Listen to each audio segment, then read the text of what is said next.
everybody. Welcome to the show. It's great to see all of you hanging out, getting ready in the chat. There's nobody here. Don't worry about it. They'll be coming in really soon. Nobody's going to miss a Graham Nolan stream.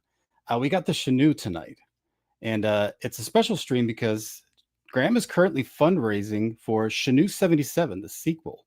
So everybody should definitely be checking that out. We'll have Graham on a little bit later to talk about that. So everybody definitely look forward to the interview with Graham, but more so look forward to this awesome panel that we've got here lined up today.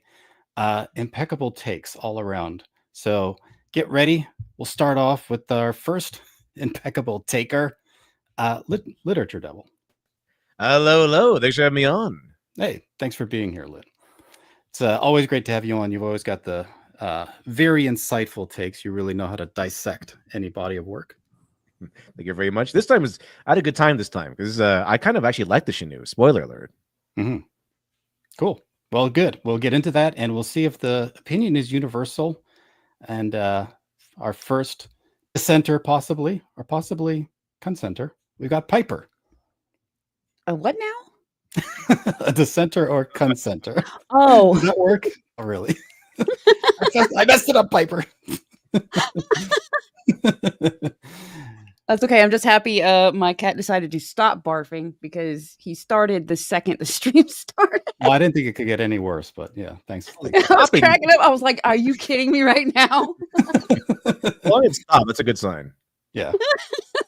All right, let's try to recover, guys. So we've got also another home run hitter here. We've got somebody who's got the best takes on horror. Please welcome Vonster. Guys, I'm ready to Chenoo with you. This is going to be a fun night. Thanks for having me on. Well read. I really appreciate it. Getting to review Graham stuff is an honor. It's awesome. What an elder statesman of comics. Yeah. He's still making cool stuff. He's actually really prolific too. He's been putting out lots of books over the years. So indeed. Yeah. Hard at work.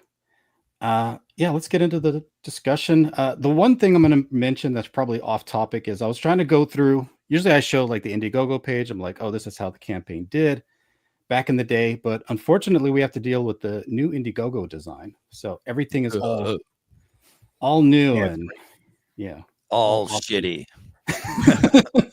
All shitty all the time. You're still got emails like, oh yeah, there's going to be some changes. We're going to make some alterations. They didn't say there is going to be a whole entire new platform.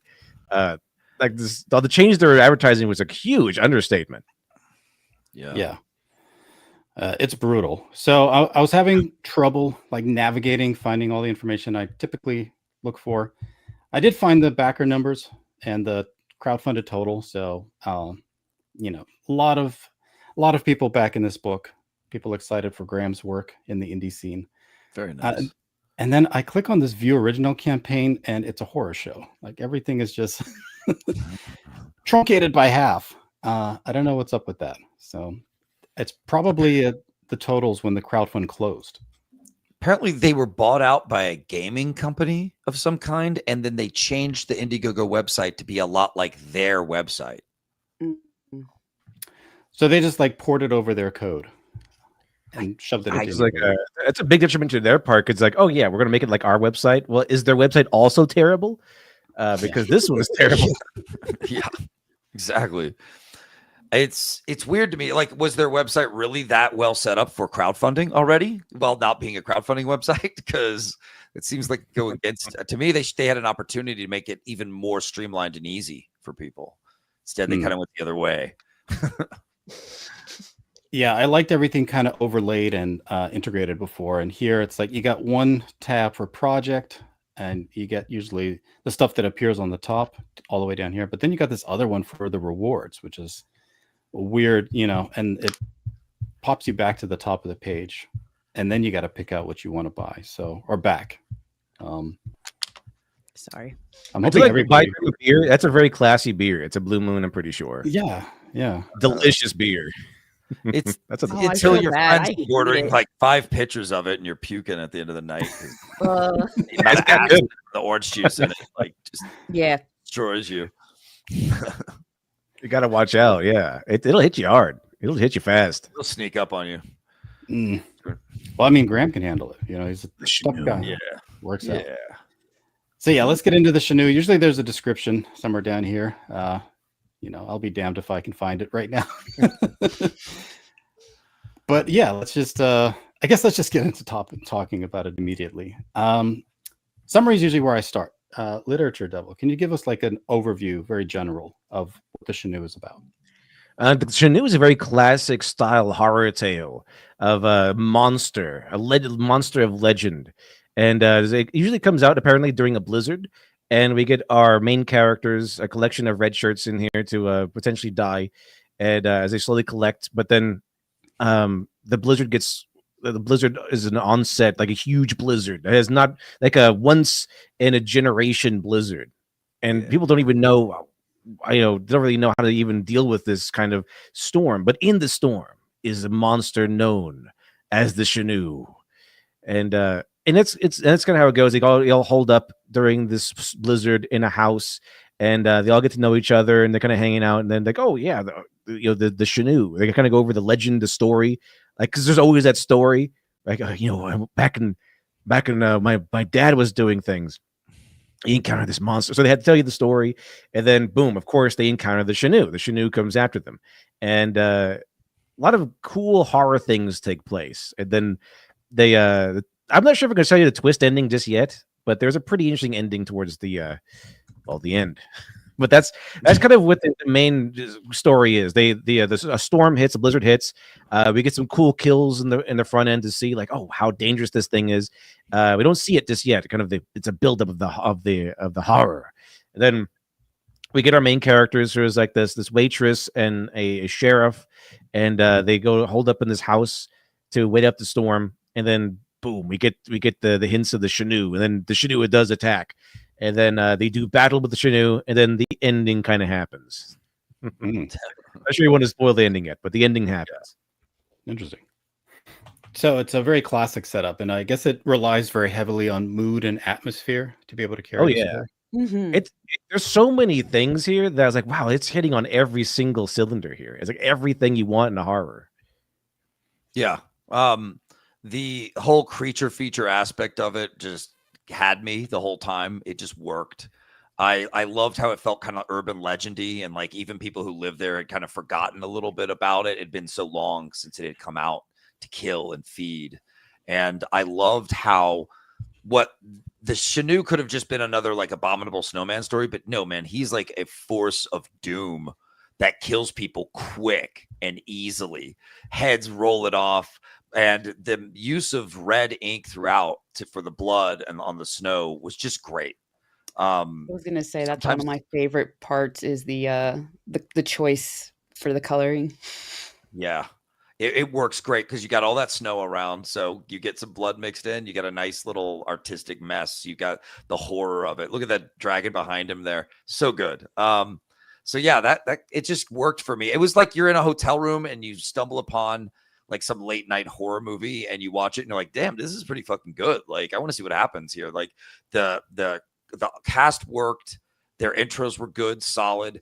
They get into like held up in the house, and from there, they're like real horror kicks in as this creature that's just kind of unstoppable, stalks them, and even does some really creepy, intelligent things to get them to have to come out and work on the house. So it's pretty brilliant. And the tension's there the whole time. The horror's there the whole time, and the use of close-ups and deep shadows really worked for me. I mean, it went great with the tone. So, just this was a good one. It was firing on all cylinders for me. Oh no, this fucking cat! Oh no, again. Yeah, that's the real horror. Hopefully, most of it's gone. I'll let it Chenoo you, Piper. So, is it a slow burn, or does he get right into it? Does he set up the character? He gets right into it. Yeah, just people start dying right away. Yeah, it's pretty good. Gets you right in there. Well, I mean, do you have time to be invested then in the characters? Is it, Friday the 13th Slaughterfest? First hot chick gets it? Or... Well, you get like the intro of like, here's some random people to get some to get the initial kills in there. You get your you cut your teeth on these things, and then you get the first couple of people just die, and then you get introduced to to the main And characters. This guy, he's got like a cute little quip over the radio, and then he goes outside, and then as you can see, head be flying. So nope, that's not our main character yet. Still got a few more kills to go. It's almost like he's moving his way closer into the city, because then we introduce a waitress character with her friend, and her friend gets just torn away into the blizzard by the Chenoo.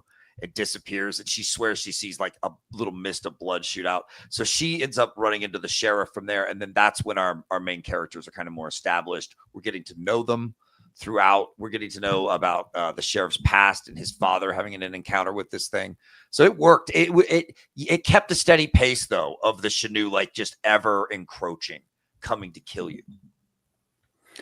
Do we ever get to the mystery of what the Chenoo actually is? Or is it just this ominous, horrific killing machine? Yeah, we do. It's like it's kind of the same legend as a Wendigo almost, where it's like a guy lost his humanity through cannibalism. And so because he lost his humanity, now he's all cold and trying to find the warmth that he's been denied because he's been essentially so evil. And that's kind of what happened to him. Yeah, it's like the Native American folklore. So it's like, okay, so that's what happened. But then you're also like, or it might just be their explanation for it, like, because it does match up with the Wendigo a lot. And I liked that about the Chenoo. I liked not knowing the full story. It's just creepier and more urban legendy to me when it's like that. Yeah, because it's apparently the legend is like like 100 or 100+ year old legend, so no one really knows. It could be the original guy. It could be like are there more than one Chenoo characters, like more than one out there? We don't know. And people are like, do we have to? I think it can't come in if we invite it in. Like, is that true? I don't know. It's just part of the story. They say fire kills the Chenoo. Does it? I don't know. We don't actually know. So there's rumors, but it does a good job of kind of like setting it up where you don't know if it's for sure or not. So do we get a main character that we do get to anchor ourselves to through the progression of this story, and that actually gets to, maybe confront the Chenoo and survive or die, whatever the case may be? I think our sheriff is our main character. What I really liked is he's not the cliche of being the one character that doesn't believe in any of this stuff. He's actually the one that does believe. Yeah, instead, he's the first one to believe, and everybody's telling him he's got to be nuts almost. Yeah. At first. Yeah, because he's what's really solidifies him as the main character is that his dad was the one that kind of encountered the blizzard of 77, which is I guess their first sighting of the Chenoo. So that's the new Chenoo campaign, right? So we're going to get to see the dad now. Yeah,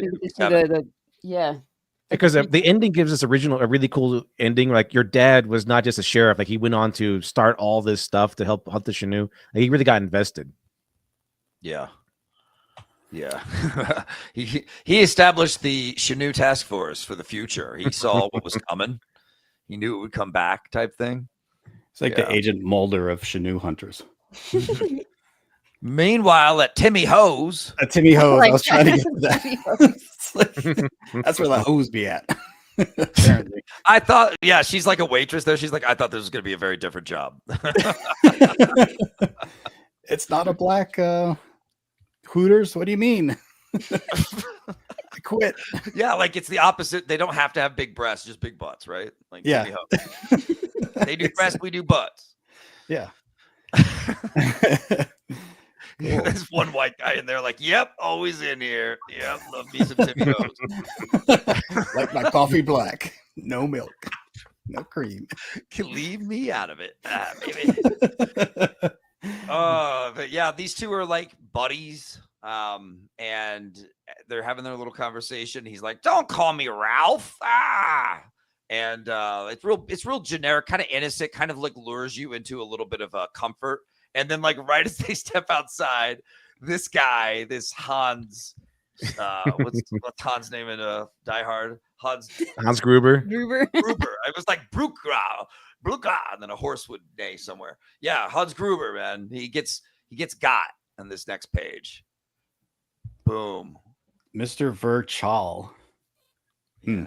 I do like this because before this, we got a few instances of the Chenoo killing people, and it's like these are just useless guys. These are just punching, kill sacks, Right. blood packs, ready to die. And then here we get the guy dying right in front of us who sits upside. So that connects the Chenoo from the killing path to here. So now our stories have kind of connected to each other. Right. It's like he got closer to the city with his kills. And then once he got here, it's like he's amongst more civilization and things have gotten deadlier. And here she is like, what the hell? And then the cop shows up and the Chenoo doesn't come back for more. Lucky her. I guess he was chewing on a heart back there. But Mr. Burchard, he's just like, don't call me that. That's so funny. Poor Ralph. Yeah. Yeah. Oh, then I like this part where she just says Ralph and it's real small, like what she was supposed to call him. It's nice, simple, nice touch. Like that. Yeah, Grant relies on subtleties a lot, like in the art, in the dialogue here, interactions between the characters. I'm guessing that it's all very simple and direct, though, and I it's love a really that. easy read. I like that. It's people keep one of the selling points is that he is a veteran of the industry, but when you read his stuff, like it reads like, yeah, he is a veteran of the industry. This is a lot of experience, a lot of technique, a lot of practice technique goes into this story. It really does feel like this could be a movie on, or TV show, even if you want to continue it as a series. Yeah, like it really, like this focuses on storytelling. I like comics that focus on really cool, art and big page cuts with cool scenes and stuff. But I like that this one really felt like it was focusing on storytelling. Yeah.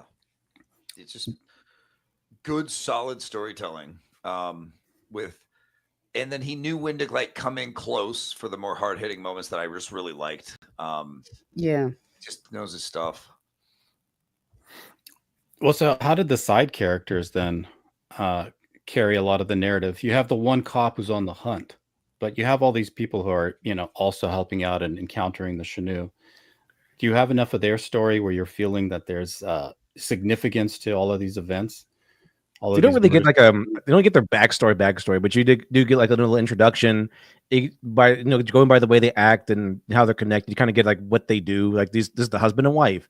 This is kind of the quirky friend who comes over and drinks, like that sort of thing. You kind of get that much into it, but you don't really get like a detailed backstory of them. You can yeah, you don't get super attached, but I still ended up with a favorite. I liked the wife lady. Me too. She's like, oh, all right, I'll get a new dish set, kitchen set. Because she was not a cliche, and I really liked that, especially in a horror movie. She wasn't sniveling and freaking out. She was like, "Yeah, let's do this." Like, she was a go-getter, and it was her personality. Yeah. It worked great. She and the husband's dynamic with the little jokes back and forth were great. And that's all you needed. Like we instantly liked them. You know what I mean? Yeah. It gives you, because he's got a short period of time to work with here for you to get attached enough that you care what happens to them. Right. And yet you don't want to lose the momentum of the story. It needs to keep popping and moving fast. So I thought it was well done because everything you understood the characters, the relationship. And then you have like the Native American-y guy there who's like, I'm here to relay the history of the Chenoo, and, so the story goes. Yeah. And you always need a guy like that. And that was great though. I still liked him. And it just worked because, we needed someone else with a little more than what our main character had in terms of knowledge of the Chenoo and maybe its weaknesses, things like that.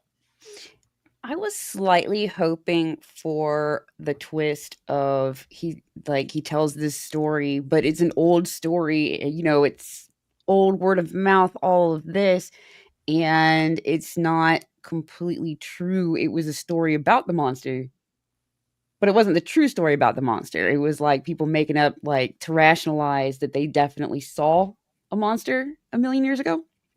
Yeah. I thought it would have been an interesting twist if they relied on just this word of mouth information for some reason and it didn't work. Because I was really surprised. They were like, "Oh, it can't come inside. All right, sweet." And I'm like, "What if that's bullshit?" Yeah. Yeah. And it seems to be intelligent. Like it's a, where Yeah. Jason is really good at it, kind of like stalking people. That Chenoo seems way more intelligent than lets on. Like it might seem like a brainless killer, but it as the story goes on, it kind of hints that it isn't. Like maybe he can't come inside because unless he's invited, but he has ways to like get you to come outside. Like it's insinuated that he kind of sabotages the heating system, plugs up the chimney, turns off the power so that now you have to come outside, or you could just go ahead and die inside, I guess. Yeah. Yeah. With the fact that it took a corpse and put it down the chimney like this to stop them up, I thought was a great moment because look at this great bit of horror here with the corpse. And then until then, it feels like it could be just a normal like mindless monster killing people. But this sort of stuff, it tells you, it doesn't tell you directly, but it tells you by its actions that it is intelligent, or at least higher intelligence than we kind of been led believe that it had. It understands how to do this, and it means it probably has done it before. And so it made the horror like better for me because now he's intelligent, and who knows what he's going to do next. So like it raised the tension, which I thought was great. And the moment it chose to do that I thought was a really good moment because they go, oh, don't worry, it's been hours, he hasn't tried to come in, and we have food, we have water, we have heat, we could just wait out the storm and we'll be safe. And the moment they say that, the guy goes, oh, we don't have any heat. Yeah. like that's really good. That's a really good transition because it's like, okay, the tension is alleviated. It can come in, we're safe, and we have heat, we can stay inside the house, we're safe. And then immediately it changes from relief to fear because we don't have heat. It's been clogged. It's been sabotaged. Yeah. Well, does the creature betray any intelligence though? Otherwise, I mean, it seems to have forethought in how it's committing these murders, but when they're confronting was that its show of intelligence was like an off-screen thing. So in your face, it looks like a mindless killing machine. You get these, gruesome kills and deaths and stuff. And so like the smart moves it makes is off like unseen and just experienced because you're experiencing it with the characters that are huddled in there. And I liked that approach where we don't have to actually see the monster do this. I feel like it added to its creepy factor. Mm-hmm. Yeah, it's not like talking or anything like that. So it's still a creature of a killer of nature. Yeah, But you had to discover at the same time as the characters the fact that he did it past tense, like to get them to come out. I'm also thinking that if he relies so heavily on subtlety to build up tension and mood in this story, he would have to have these moments where there's shock to, really justify that buildup to something that's really, stunning and takes you aback as you're reading the story. How does this art actually weave that in and deliver for the storyline? Was it good transitions? Good work with the paneling and the scenes that he was setting up before getting to the actual impactful moments? I think it did pretty well because for the most part, when you're inside like that, it kind of, you have everything defined, but when you're outside, the black and white really helps because it's a blizzard outside, and so the white kind of dominates, and you kind of feel what the characters feel that you can't really see. You're not really sure of your surroundings. You kind of your senses too are cut off like the main characters are, and so it does kind of give you, it kind of does help with the horror, I think. Yeah, that's well put. I really enjoyed it. I mean, look at this shot here where the lights go out and it goes to black. I mean, classic uplighting horror movie style. Big, lots of shots of eyes, closes up on eyes. We even have one of the dog here, like that really keep you emotionally invested and keep you feeling, the tension of these characters. It was great. So he knew how to draw from like a very, very wide bag of tricks to make sure that he's emphasizing the horror and the tension throughout the book. And I hope to give it a classic horror movie feel too, which I really appreciated. I like the old stuff. Yeah. Well, I mean, does it ever get desperate for the Chenoo? Does he look like he's ever going to be defeated at the end during this hunt, or I liked the ups and downs oops, I'm sorry. Oh no, where you're the good. where the characters get confident, and I'm like, oh, okay, they figured it out. No, they didn't. Oh, because you kind of go up and down with the characters. Again, you're not super attached, but like, you think they're gonna get a W eventually, Yeah. and they think that they've gotten a W eventually, and it doesn't work. Like it's great. It's actually a pretty good twist because the first one seemed to be correct. Like the rumor of like, okay, it doesn't come inside unless you invite it inside seems to be correct. And then they come up with the other weakness of like, okay, as the Chenoo dies by fire, its weakness is fire, like Frankenstein. And so like, okay, we're gonna blow up the house. We're gonna lure it inside the house, and we're gonna blow up the house. And then they do that, and okay, we won. And we have no house anymore, and we lost everything, but at least we're alive, and the Chenoo is dead. Nope, Chenoo's alive. They have no chance against it either. Was that their line of thinking went from, oh, it doesn't like, fire's its weakness, and went straight from that to let's blow up our house. I was like, is there no in between there? That was hilarious though, the wife's reaction to that. Yeah. Like, you want to blow up my house? And that's a very real, like, I'm gonna die, babe. I need medical attention. We gotta get out of here. It's our only way to keep that thing back. And then she's like, you know what? Let me do it. I'll blow up the house. I can't blow up the house, actually. Yeah, that was great. A little change of heart. And then it gave Jimmy Hose, whatever, I forgot her name. You guys remember it? The waitress, her moment to grab it and be like, I'll fucking do it. Not my house. Not my house.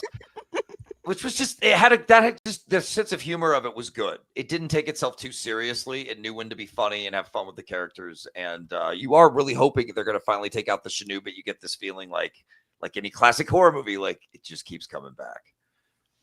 Yeah. Well, do we want to get to spoiler territory and talk a little bit about how the whole thing wraps up? What ends up happening with the Chenoo? This thing is brutal, though. I hate spoiling things. He's like gnawing this. But I feel like I can't review something without like spoiling most of it. Yeah, a review kind of has to be like in its entirety. I don't know. It's whatever you guys are comfortable with. I'm not gonna, insist or anything. Yeah, I'm fine with spoiling the whole thing. Get down to building blocks, the pillars of the story, because it actually is pretty good. I do recommend people like it, especially if you're a fan of horror. Yeah. So how does things wrap up for the Chenoo? He's on a rampage here at the end. This scene here is particularly brutal. He's like chomp. Yeah. Totally. Yeah, now he's been blown up, so he's extra pissed. His house has been blown up, his head's been bit off. There's no insurance. Shotgun blast in the face. Chenoo insurance. Nobody has that. So it's basically what happens is a little twist of fate, almost Deus Ex Machina. We could talk about that, but yeah, Team Chenoo shows up, like Team Flamethrower or Team 77 shows up, and they were turns out they were made by the sheriff's dad years ago and funded secretly so that if the Chenoo came back, a bunch of badasses with flamethrowers would show up and torch his ass. And that's how it ends. Yeah, minus the pop up, save the sheriff, and like, okay, he's Chenoo is charcoal now. Hardly any of the characters are alive at the end when they show up, and I'm just like, man, they were late. The wife, I think this is a sheriff and the dog, and maybe the waitress. I forgot the waitress died. Yeah, I think it's those three. I think so. I mean, is it satisfying as an ending? I really liked the very, very, very end with the dog. I thought that was very cute little bow to put on the end of the story. And you think the dog's dead because like, oh no, poor cruiser, and then no, it's alive actually. Yeah, pops up out of the rubble. I liked that. It's also kind of funny because that means they blew up the house for nothing because they killed nothing in that explosion. Yeah, that's been inside. That's why I felt for that lady so much. I was like, you know what? If the Chenoo doesn't get me, depression will, because I mean, is there any kind of like tragedy to it at the end? Is there any sadness or melancholy to seeing the Chenoo die? Um, there's a bit of that, like at Cujo, for example, at the end, where they weathered that horror of the attacks and the carnage that they experienced, and it wasn't just all satisfactory. Yeah, we killed Jason. Let's move on. Um, is there anything like that in this conclusion, where you get more than just felled the horrible beast? It Huh. seemed really abrupt, but that is also why I kind of liked the almost open ending of, is this going to happen again then? Like, obviously there's a lot more history than we're actually, like, detailed history than we're actually getting. And I liked that because at first it feels really abrupt. Yeah, I mean, it felt like the evil has been conquered and is gone. And the guy even makes a comment about like turning the Chenoo to ash, to make sure. And it, the dog popping up at the end felt like our hooray moment too. Yeah. And it didn't feel like there was no Frankenstein moment where you feel for the beast. Because this beast Yeah. is just like just It's- on a rampage, just a killer. It's just evil.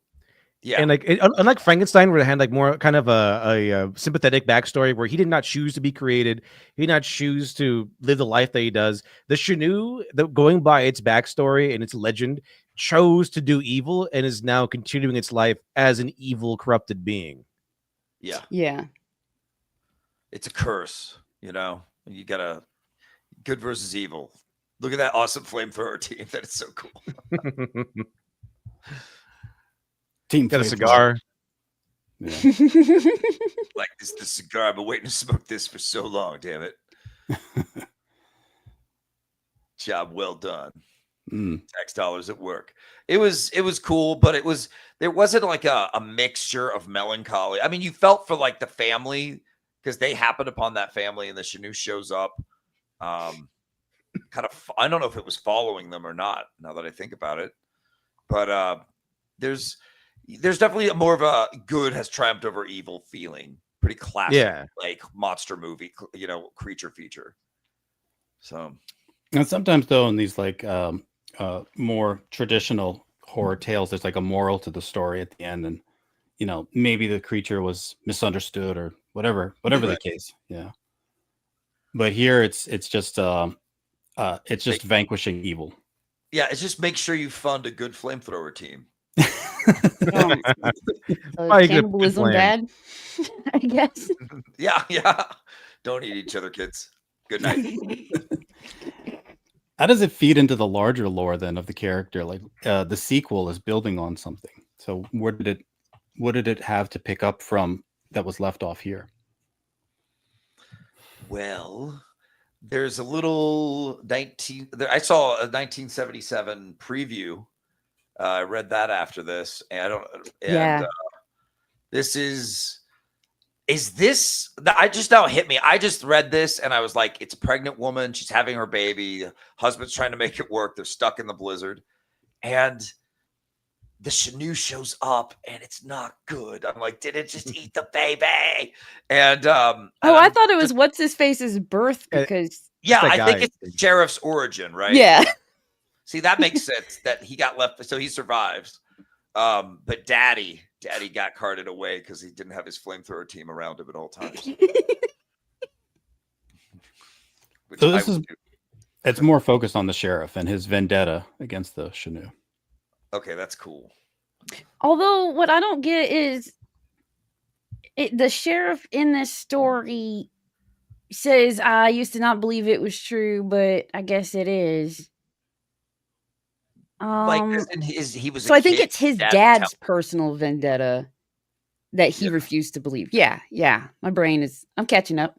What I would really like is I would like to go back far enough so that we actually get like the origin of the monster eventually. Yeah, I've always loved the creepiness of the concept of the Wendigo, because the idea that a person cannot stop hungering so much that they convert into full monster is really cool. They can never satisfy their desires, their Yeah. hunger.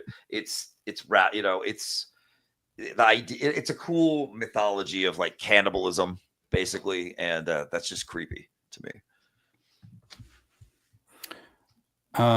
Cool. Anything else that we wanted to touch on, guys? I could ask you guys for final thoughts or promote projects as well. If any of you guys have things you want to talk about. I think that's everything. Yeah. My final thought is just I'm a huge sucker for this color scheme. Mermaid was almost done this way. Yeah, I think you're right, Vaughn. Like I think he kills the baby. Right? No, I don't. Because it kind of feels like that was the guy with the cigar. That's his origin story, where he's like, "Oh, my parents were killed the moment I was born." Right. Yeah. Right. And the Chenoo was like, enjoy baby die in hot car. Let's see if baby die in cold car, and walked away. And Yeah, this flamethrower guy's origin story basically is right here. He's the baby. So the We baby. probably would have known for sure if the baby was born with a cigar, but that would have been perfect. Remind me just, for completeness, what is the origin of the Wendigo? Cannibalism. Okay. It's like what I was talking about with the person who they eat human flesh and then they can't stop hungering until they just change over from human into something creature-like, something horrifying. Oh, okay. Chenoo's basically the same. Got it. Kind of reminds me of the creature Chenoo's from Empire like- Strikes Back. Yeah. Snow creature. I was gonna say Chenoo's kind of like the polar version, like specifically cold weather version. I liked that he was pure evil and not like the misunderstood Yeti in the mountains. Like I liked that he was just this horrifying creature, just out killing people with one swipe, heads flying.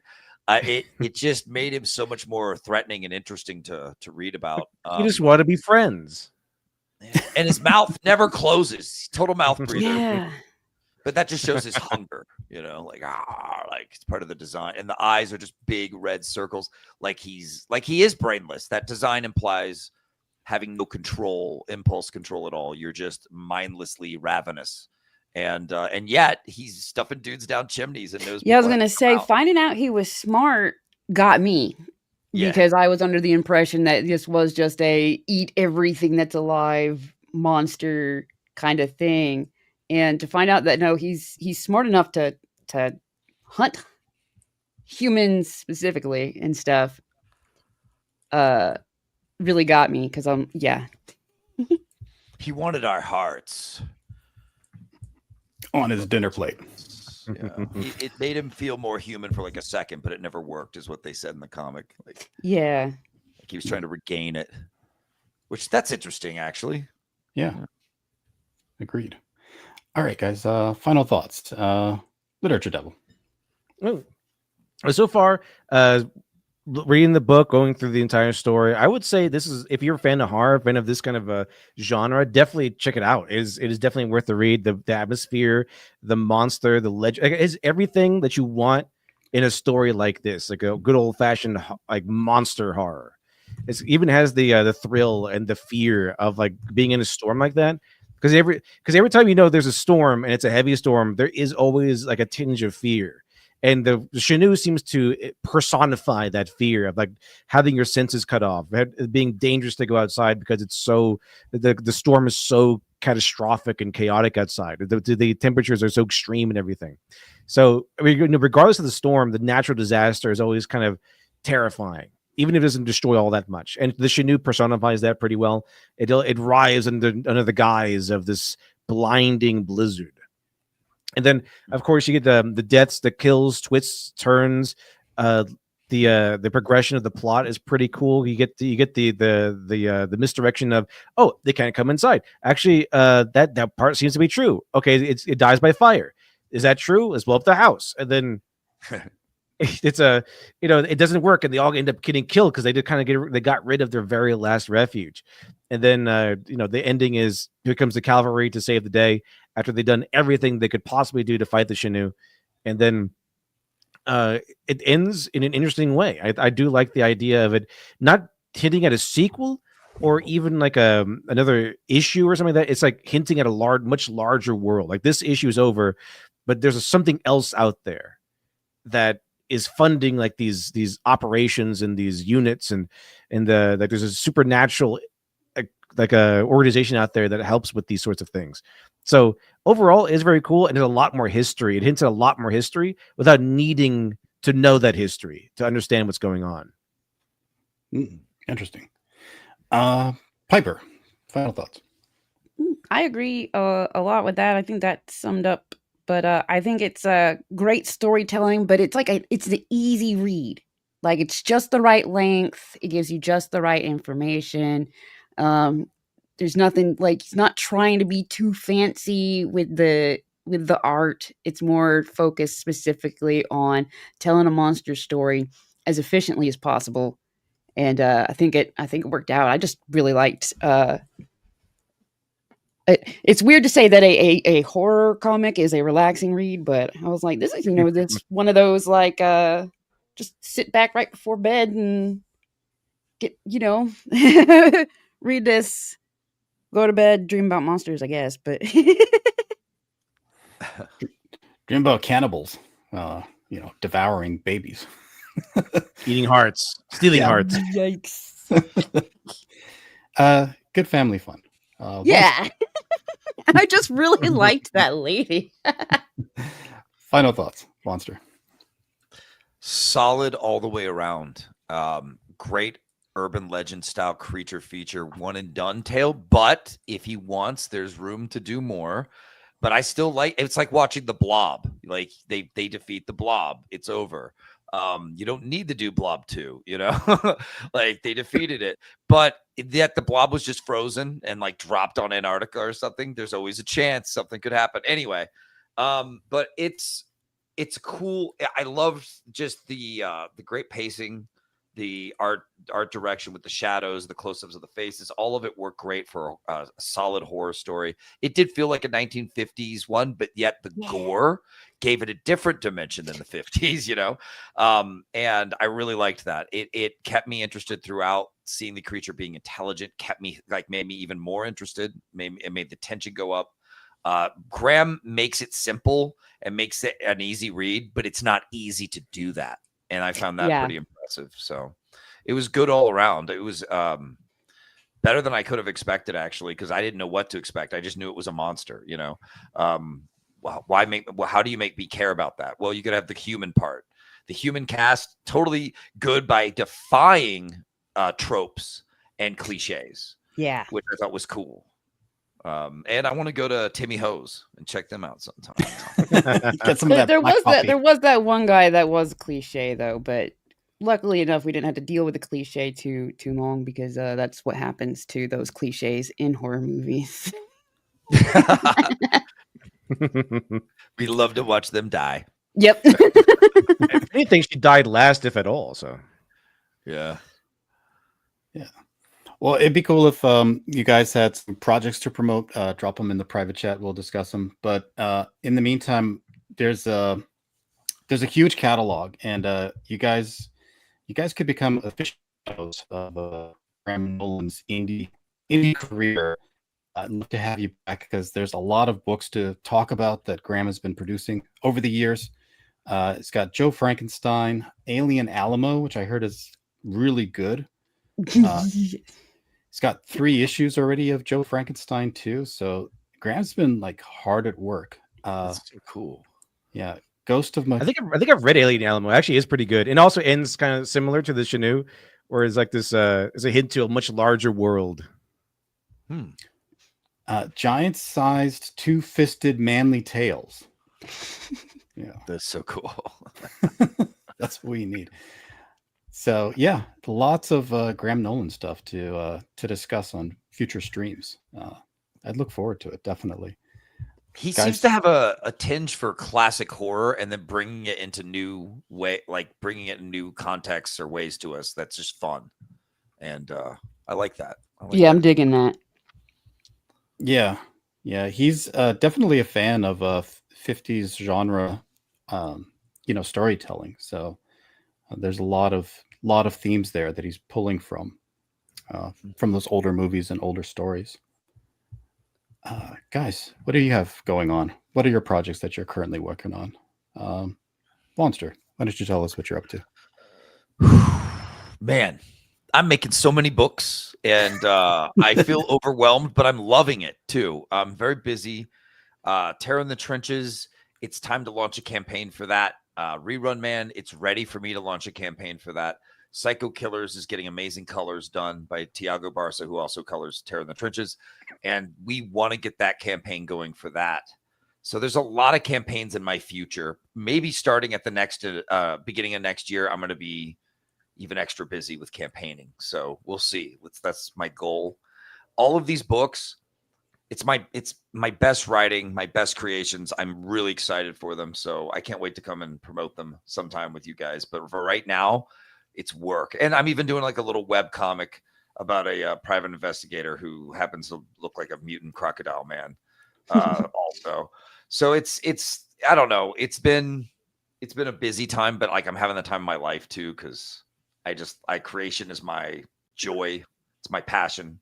So I get caught up in that a lot lately. And I don't know. Oh, and Kataru Witch Hunter, that book won Book of the Year. I should at least say something big happened to me from a newer indie scene awards show that I think everyone should get into and submit to and promote, called the Heroic Awards. They seem to really care about indie. And the guy was up there just like rocking the stage and so passionate. And there were like 12 people in the audience. And it was just like, because like everyone had left the convention and they only let him do it like when the convention's over and everyone's just ready to go home, So, but also it's like people don't know what it is. It's new. So he didn't expect anyone there to get an award. He had all these awesome awards and trophies set up, like, and he just kind of announced my book. And I was like, what the hell's going on here? Like, since when do I win shit? And I had to look like an idiot and make a speech and everything. But I went home with these awesome trophies and he was just pumped that someone was there. I gave everyone in the audience copies of the book too, because I had them with me in my backpack and I was ready. But it was a great time. And it made me realize, like, my tribe is comics. All you people, all you fans, and all you artists, like, you're who I like. You're who I should be around. So anyway, so thanks for having me on the show. But I feel like that's where I really realized, like, this is where I belong, type thing, if that makes sense. So yeah, we're we're a small community, but we're tight knit, and we're all in this together, kind of thing. So it's definitely good to see support all over the place. Thanks, Will Red. What was the name of the award show? The Heroic Awards. Heroic. All right. But Heroic is done all acronym style. Okay. I'd probably have to look it up then. I have no idea what it stands for. My boss asked me. I was like, I have no idea. Oh, I see. Yeah, he's got dots. But I mean, he's got like an Instagram page, a Facebook. Yeah. Let me see if I can. Wait, is it a Antarctic Press thing? No, I don't think they run it or anything. He gets a lot of. He had so many sponsors that he had to list through and had their logos on everything. It was very professionally done, despite being very little, and new. But the guy like reads comic books every day, all day. Like he consumes graphic novels every day, he says, and he's just loves comics and seems just really genuine and cool, and wanting to get people excited about the smaller guys, the indie guys. So. Really cool. It was cool to meet him and make that connection. And then all the free shit he gave me for winning, I like went home with a stack of stuff. It was cool. That's pretty cool. Very nice. Yeah, this is what I found just Googling Heroic Awards. And yes. Yeah. And then there's like this trade paperback, which I guess collects probably some of the nominees it's produced, though. It was published by Antarctic Press. Heroic Awards trade paperback. What year was that? 2020. Oh, those are the winners of 2023. Okay, there you go. That was maybe the first year they did it, I think. I could be wrong on that. And this was the second. Yeah. So, yeah. Mine's not gold. Mine's silver. My Superman statue's silver. I'm cool with it. Yeah. Silver's good. They're too. huge. My parents bought me one of those fucking revolving things that I have to charge up to. Like, so when people come over, I hit a remote and then the little Superman, like it revolves and I look like oh, that's so cute. They're so proud. Very nice. Piper, you have anything you're currently working on? I took this year off because some bad stuff happened. So I haven't been working on anything new, but now I have like this big stack of plans for next year because I didn't do anything this year. Cool. And so I'm going to be very busy. I did finally get my sketch cards from Merkmate out, and so whoever gets the flatulent flounder, I am sorry. I don't pick who these go to. But whoever gets Godzilla gets good luck for a year. I just decided that because the Godzilla is so different from the other sketch cards. Always get to apologize in advance. Yeah. So no, look, whoever gets flatulent flounder is either also going to get luck or they're going to be cursed for a year. I don't choose who gets what. So Let me quickly ask you before we bring on Graham. I got like a few minutes left. Are you currently doing anything? Not yet, but soon. Okay. Well, we'll look forward to that. So, thanks, guys. It was a great review, great panel, and great opinions all around. Thank you very much. Let's bring on our guest for tonight. Please welcome Graham Nolan. Hey, everybody. I'm Hey, hello. disappointed to hear that you've taken the title of Flatulent Flounder. That was going to be my next book. oh no, The Legend of the Flatulent Flounder. Yeah. we'll just have to team up then. You can do 60 miles an hour underwater with that gas. Yes. He already has the stats ready. This is perfect. What's up, everybody? Chenoo versus the Flatulent Flounder. It's great to have you, Graham. Thank you very much for being here. We're actually Thanks for the invite. very honored. Your reputation precedes you. You're definitely a legend in the industry. So it means a lot that you would join us. Stop. Well, so tell us, you've been in indies for a little while. You were in mainstream for a long time. Worked on classic runs, classic characters, co-creator of Bane. Yep. But have you found being able to stretch your creative wings, as it were, within the indies? Have you been satisfied by the experience? Do you feel there are still some things that you miss about the mainstream? Give us a bit of an understanding of the contrast of the two. Yeah, I've been doing it now for 5 years. I started with the Chenoo in 2020. Actually, it goes back further than that. It goes back to 1998 when I did my first indie book, which was Monster Island. But I left the mainstream industry in 2020, or they left me. I forget which one it was. And What's the backstory on that? And I've loved it ever since. I mean, it's so freeing. I don't have anybody to answer to. I mean, all my books pretty much were pitched to publishers, and they turned them down. And they've been super successful for me. So, that just goes to show you that if you're passionate about it, somebody else is as well, because there's a lot of love there. And, a good idea is sometimes just about selling it to the right person, So for me, independence has been fantastic. The second part of the question is there anything I miss about it?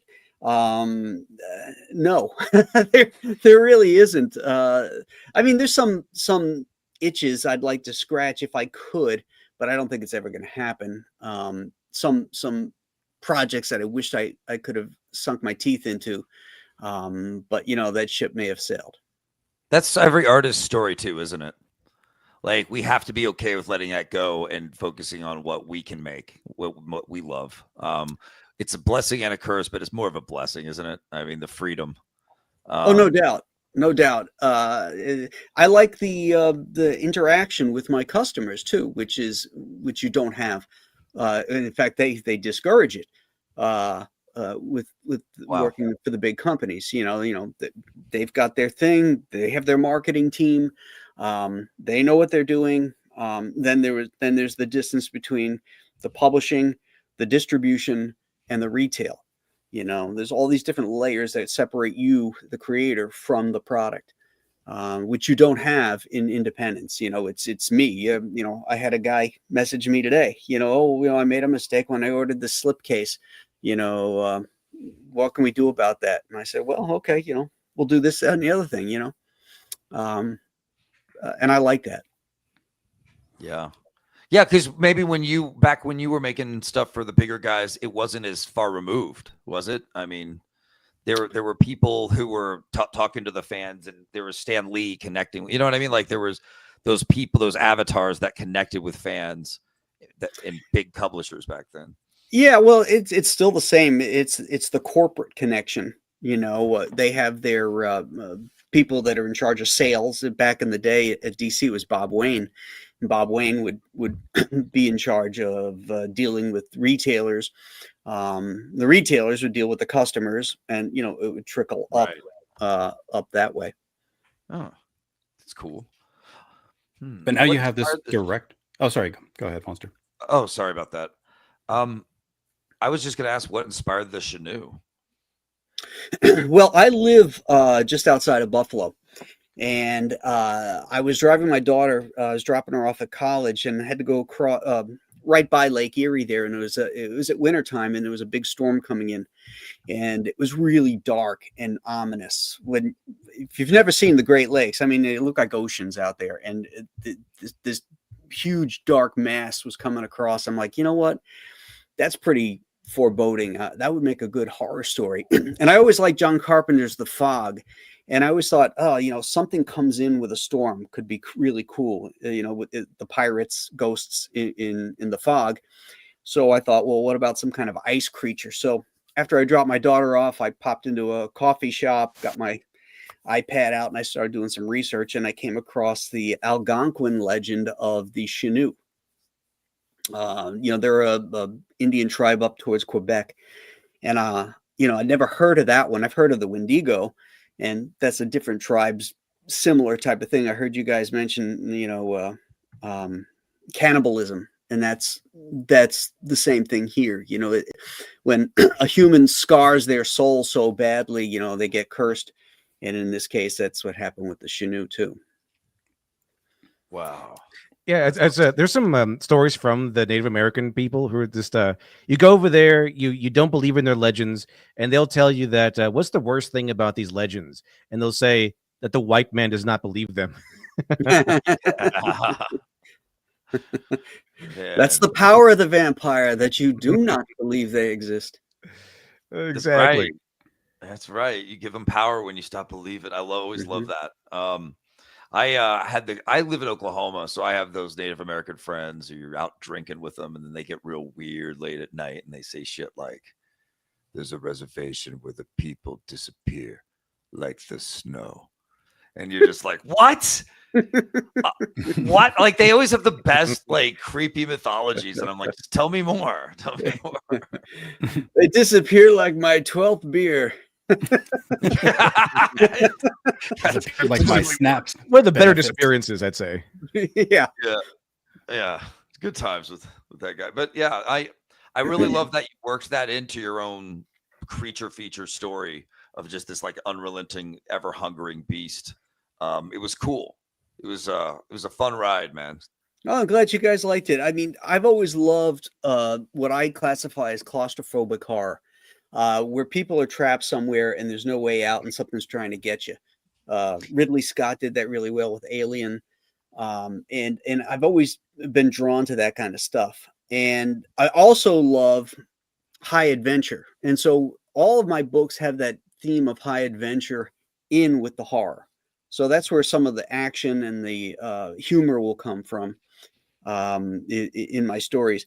One of the things I don't know if you guys missed it or not, but the guy that shows up, Frank Slayton, he's the guy with the cigar, and he's got the scar on his face. He is the child in the car in the pre. Yeah, knew it. Yeah, yeah, that's how he got the good scar. And the new book, Chenoo 77, picks up right there at that massacre as a trucker comes and scares off the Chenoo, goes to the car, finds the Mike and Mary torn up and a newborn baby sitting there, and so he swaddles up the baby and takes it, and then this adventure begins as Hank Donovan tries to keep this baby alive. and he's got some issues in his backstory from being in Vietnam. He has some issues with kids that he has to deal with throughout the story as well. So it's not the next chapter; it's the beginning chapter of the Chenoo, and the things that I laid down in there about the SWAT team, so to speak, the firefighting, the flamethrower team, that was addressed also in Alien Alamo, where we got a little bit more information there about what that's about. And then it really comes to light at the end of Ghost of Matacumba Key. And it's explained what happened to the Chenoo and what's going on with that. And then in this one, in Chenoo 77, we're going to see the beginnings of that. And we're going to see who it is that's funding it. Cool. That's I didn't fascinating. realize the other ones were interconnected. That's Yeah. cool. They're all self-contained stories, but there's an interconnecting universal thread that runs through it. So I did that specifically because I can't stand like X-Men continuity. You can't stand the you have to go buy these comics in order to understand those comics. Yeah, I want people Yeah, I to hate that. enjoy it on its own merit, but if you know the other stuff, it's an extra layer for you. Yeah. Great. Yeah, the Chenoo hit on every single point as far as I've read. If you just wanted to enjoy it as a classic horror, man, it's not just a fun read. It hits on structurally. It hits every single point accurately. Like the build up, it proves right away how dangerous the Chenoo is with the initial kills. Right. The fear of the blizzard coming in is blinding. It's like a once in a generation style blizzard. And then it connects to this main story by having the guy from the diner get killed as soon as he steps outside. So it gives you everything you need in a slow buildup, and then it gives you some deaths to show you how dangerous it is, and then it gives you the main setting, which is the house that everyone kind of stays in, and then that's the point where, okay, how do we survive this? What's going to happen? We can do this. Actually, we can't, because the Chenoo's smarter than we thought it was. Right. So it's a constant twists and turns and buildup. It hits on every single point. And it gives you all the information that we need, and it does so organically. And then at the end, it gives you a hint to the much larger world that we don't necessarily need to know about to enjoy the rest of the story. So it was really, really good all the way around, I have to say. Well, thank you. Never lost its pacing either, which is hard to do. Like, something that was moving at that rate. Great work, Graham. No, thanks, guys. Really appreciate it. I had a lot of fun with that story, and I had sworn that I was not going to do sequels in my Nolan verse, but so many people liked the Chenoo, and they kept saying, you should do another Chenoo, and I was avoiding it until a story came to me, and I was like, oh, okay, I've got this whole story I could tell the prequel, and then I started thinking about other things like. For a stretch goal level, if we hit 100K, there's going to be an extra story in it, and it's going to be Chenoo 1776, and it's the Chenoo at the Battle of Trenton when Washington crosses the Delaware to fight the Hessian soldiers. Maybe he had some help. That sounds cool. I want to see that one. Yeah. Release the Chenoo. Yes. Yes. Die. That would be awesome. I would watch. It reminds me of with that horror movie series Ginger Snaps. They went after the sequel. They went back and they did Ginger Snaps back, like in the 1700s or something. It was cool. Yeah, that's with a character like this, you could do anything. I've got an idea for a Western where it happens out on the plains. These settlers and Indians are fighting and they're killing each other and stuff, and then the storm blows in and the Chenoo comes with it, and then they have to pair up together to survive it. So that's another story I got on the back of my head that I want to tell. If this, but that's the way it is. Does this mean that the Chenoo also loves America? He's all American. Well, I guess he's Canadian, Like him better and better. All iced. So I assume you drew comics when you were a kid, Graham, like a lot of us have. Like, what were you drawing when you first started? What kind of stories? Monsters. Yeah, so now you're doing what you love for real. That's how you know you're doing the right book right now. That's awesome. because I started off as a monster kid before I discovered comics. I was reading the Monster Times and watching Universal horror movies and putting together the Aurora model kits, sniffing the glue, all that good stuff. and and then in those magazines, they are also tangentially related to comics because they would always do articles about comics and new releases and all that kind of stuff. So I started seeing that.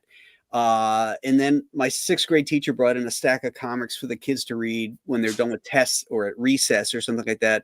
And that's where I really discovered the superhero comics, because he brought in a Justice League comic and had Superman, Batman, and Aquaman and Green Lantern in it. And that's when I got into the superheroes. But initially, yeah, I was a monster kid. It shows in the Chenoo. It's classic, and yet it's new and interesting. And the characters are interesting. It just, I don't know. I really love that that's your origin, because I was gonna guess it, but I didn't want to just get. I had to know. I had to ask. That's my origin story. Monsters. Well, when you're a kid and you see the right monster movie, you fall in love. Like, you can't help it. There's something to it, Yeah. I remember what it was. It was it was not Abbott Costello. It was Frankenstein meets the Wolfman. Nice. Yeah, those movies were awesome as classics. Yeah, yeah, and that one in particular, the opening is one of the best in Universal history. Not a great movie when you watch it now, because so much happened to it in production, but that opening is so great and so evocative that it stuck with me as a kid. It's these grave robbers are coming, and they're at night, and the wind is blowing and the leaves, and they're crawling over shit, and they go into this mausoleum, and they crawl up the windows, and they go in there, and they're in Larry Talbot's crypt, and that's Larry Talbot was the Wolfman, and he was killed by his father in the Wolfman movie, and they lift it up, and the full moon is out, and he revives, and his fingernails are all long and everything. He grabs one of the guy's hands, and he can't believe this dude's alive.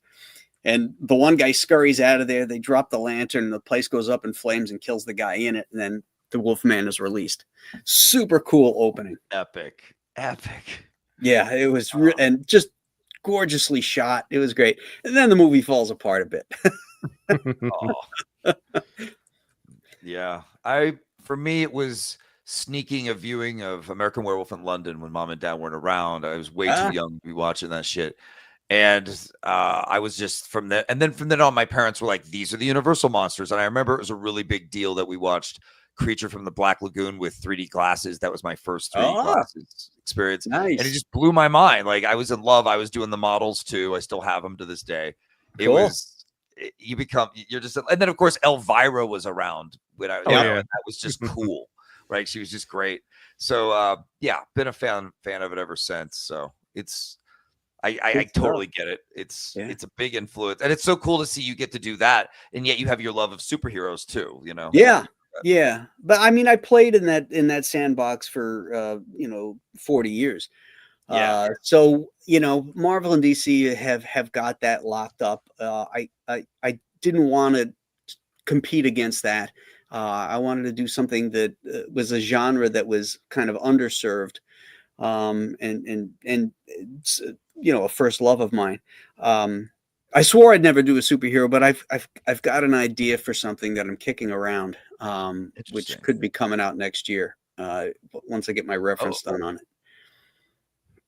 Dang. So it's a good idea if this is getting you excited. Yeah. It's like, well, how do I do something that's not so freaking derivative, in the superhero genre? And then, I discovered something, reading some stories online, some historical things, and I'm like, oh, okay. Because if you look at my stories, they all have some type of context to the real world. Something is either a location or a situation, like this one it takes place and it's mentioned this storm of 77, which was it gave birth to FEMA in the United States, because it was that big of a snowstorm. And then I did the Ghost of Matacumba Key, which dealt with the largest hurricane to ever hit American shores in 1935 in Matacumba Key. And I like that. I like having history in my stories as a character or a backdrop. What is it for Joe Frankenstein? Well, that one also takes place in Buffalo, but the historical thing there is not so much real life historical. It's a celebration of all aspects of Frankenstein. I've got references to obscure movies or actors that were involved in Frankenstein. Of course, Shelley and Karloff, but then there's Glenn Strange and there's just so much stuff in there that I'm paying tribute to all the variants of Frankenstein. What did you think of Del Toro's Frankenstein? Masterpiece. It was good, yeah. Yes. Yeah, masterpiece. It was. If you're a Shelley, purist, you'll probably be disappointed. But that's a hard book to get through, just because of when it was written, the style of it, and all that kind of stuff. This, I think, he married the best of both worlds. He married the best of what the themes were in Shelley's book, but also the best of the James Whale films, those early, the first three Frankensteins, the Karloff ones. And it's the only one outside of Karloff where you get that pathos of the creature, Yeah. But I thought it was great. What did you think of the Branagh? Is it Kenneth Branagh who did the Robert De Niro one? Yeah. I felt that was a vanity project. It came across that way to me, that he was overly dramatic in it. It seemed like a look at me type of story, and then it was totally miscast by putting a De Niro in there. Yeah, an Italian Frankenstein. I don't know. Yeah, from New York. I'm walking here. Yeah, I'm Frankenstein over here. You looking at me? You looking at me? Hey, old villagers, you looking at me? Frankenstein, did you just kill my wife? A little bit. Yeah, a little bit. Yeah, he was his full De Niro in that. Like, I saw the ending to it clipped recently on X, and I just thought, this is so vanity project. But I was just thinking, like, self-serving, pretentious. Like, it was overindulgent in its melodrama. So. I vaguely remember renting it in the 90s and just not really giving a shit and not getting into it. And that De Niro is just the same. He just plays De Niro and everything. Like, he's just like, he's still De Niro to me. I don't know. And he's don't cast a guy who's like 5 foot nothing to be Frankenstein. Like, right. I said it. All right. Like, the guy in Del Toro's is 6'5". Let's go. Yep. Okay. Yeah, and lean. So he even looks taller. Yeah. What else did Del Toro do right that Branagh got wrong? You cared. You cared about the creature. The lighting, the cinematography was masterful. I mean, when you see modern horror, you can tell, like that piece of shit Wolfman movie that just came out last year.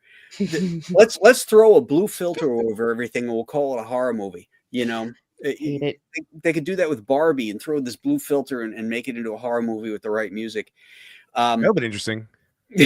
Yeah, but life is horrible, and life is in full color. It's in Technicolor, and he utilizes color, so you can see everything. I loved it. I loved all his artistic decisions.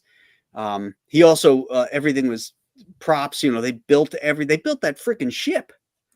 That wasn't a CGI ship. Cool. They built the ship. So cool. I was gonna say practical effects are so much better for horror movies. Yeah, especially when Del Toro does them with his teams. They're elegant, they're artful, they're Oscar worthy. Like, they blow your mind. Mm-hmm. That's funny that you brought up the shitty Wolfman movie, because in a way that movie was exploring the same themes that Frankenstein did, but it totally missed it. Whereas the Frankenstein movie hit home those themes like unlike anything I've ever seen in a long ass time. Like, it really hit me. The themes of a father and being disappointed in their son almost no matter what he does, and Right. having like almost like vengeful anger towards your son. And like it got passed on from Frankenstein to his creation. And it just, and Del Toro says in interviews like that was personal for him with now that Yeah. he has kids. And it's just like, you know, that he wasn't just personal for the sake of vanity. He understood the themes of Frankenstein so well as a Frankenstein fanboy. He's got an entire room in his house dedicated to just Frankenstein. I know. Like, He's into it. and that's probably why you liked it so much too, because he's a fellow Frankenstein fanboy, you know. Yeah. But like he added to what Shelley had constructed in a way that made it better and juicier and with more depth and meaning, to where like I was watching like one of the best existential movies I'd seen in a while. And I can't say that for a lot of movies, and not all movies have to be that, but but Frankenstein hit that home so well and had more of a message of hope at the end than you would expect. And I liked it. It felt really good. It felt like humanity restored in a way. Just, oh my God. I had to watch the, right after I finished it, Netflix has the making of. Everyone should watch that. You'll love it.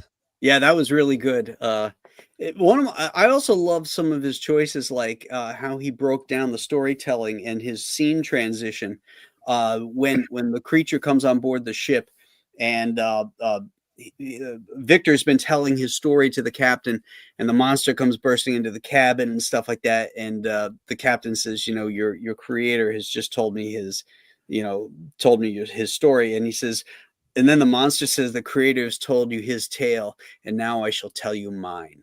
And then they go to a title card, the creature's tale or the creature's story, whatever it was. And then you hear everything from his perspective from that point on. And I just thought that was fantastic. So good. Oh, and there was some hat tips to the graphic novel of Frankenstein. The Bernie Wrightson one. Yeah. That was really cool. You know, it was neat too. I don't know if you noticed, like when the bride, I forget what her name is, Elizabeth, when she's in her wedding dress, did you notice her arms are wrapped in that, like, looks like gauze, you know? Yeah. So that she looks like the bride of Frankenstein, like Elsa Lanchester. Yeah, they kept doing clever, subtle things with her dresses that like made it look like she had a spine from the stitching on the back, or like all these like very gothic kind of Frankenstein imagery things. That was so cool. I talk about brilliant designers. Just amazing. I want him to do a Chenoo movie now. Yeah, please. Got to get him into it. Yeah, are you watching?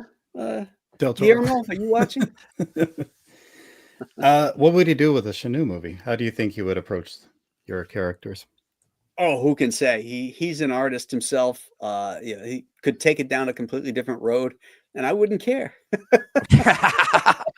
Yeah, the Toro's really good at what he does. Excellent at what he does. Yeah, he was directing that what was going to be one of the most famous Silent Hill games of all time. It's called Silent Hills, and that was the one that broke the internet for a while because of the opening demo level where you are the ghost in a residual haunting.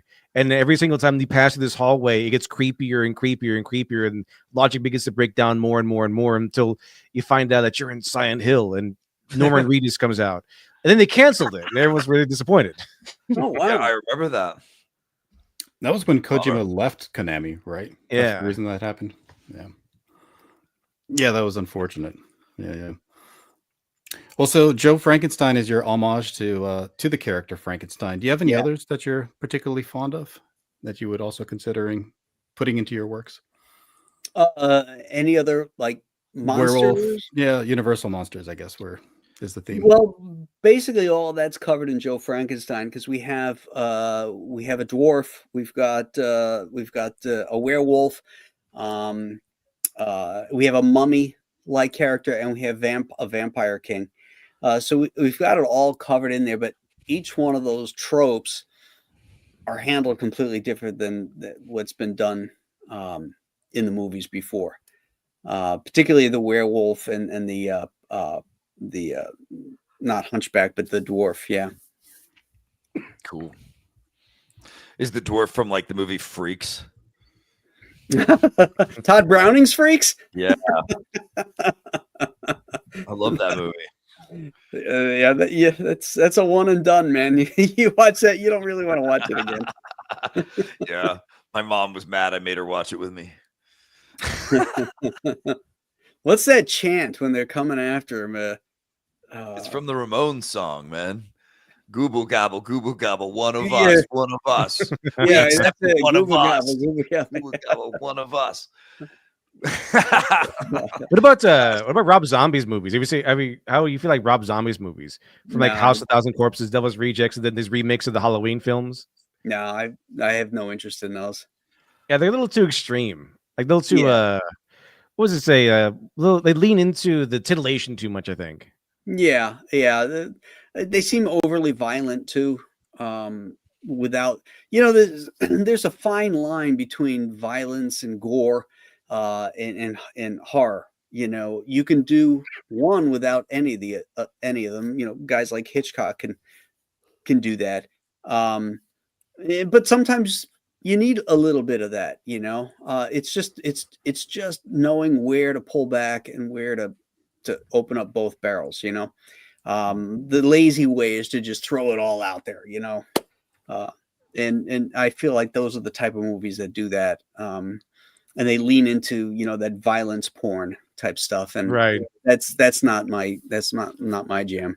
In the Saw franchise, what's it called? Gore porn, whatever it is. Gore porn. Oh, yeah, okay, yeah.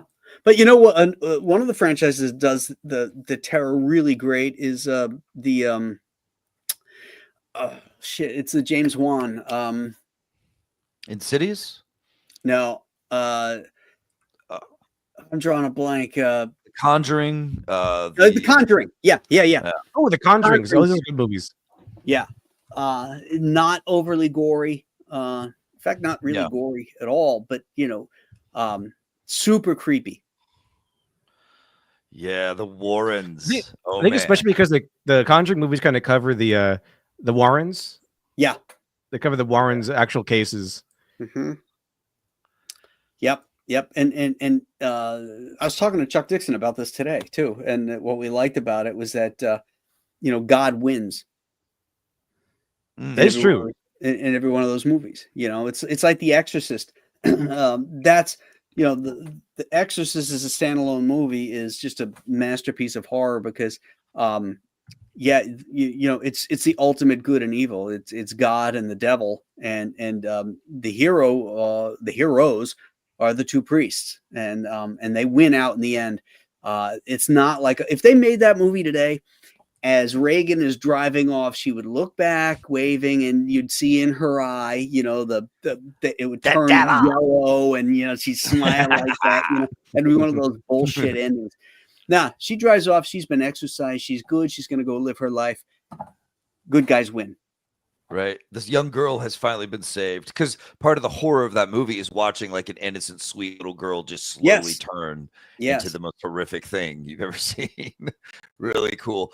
They did try making a recent Exorcist. The plan was paid for to do 3 movies, make it a big trilogy, hopefully make a ton of money off it. Guy does 1 movie. 2 little girls get possessed at the same time for whatever reason. Okay. And the movie bombs. The movie bombs so bad, the director just steps out, decides not to do any other movies. There is no more trilogy with that. Okay. So I think they're having, I forgot his name, that guy that did The Haunting for Netflix and does like some of the Stephen King adaptation things and actually does kind of well with it, might be doing his own Exorcist now. No. Okay. But I have no interest these days because I just like the original. It's kind of if it's that good, why do we got to remake it? Why do we got to relive it? It's a classic standalone. I don't want to see a remake of Casablanca. It's never gonna. You're never gonna do it. Yeah, so, just fun to go see in the theater every once in a while when it makes it in. Oh yeah, it's that good. So does the Del Toro movie feel like maybe there's a renaissance happening and Hollywood might be getting its act back together again, start making good movies after a huge lull? It's hard to say. You'd have thought that after Top Gun Maverick, they'd have thought that because everything was shit in the box office, and this movie comes along, pro America, and it just does gangbusters. And you'd think they would be cranking those out, but what's come out since then? Nothing. Nothing. Yeah.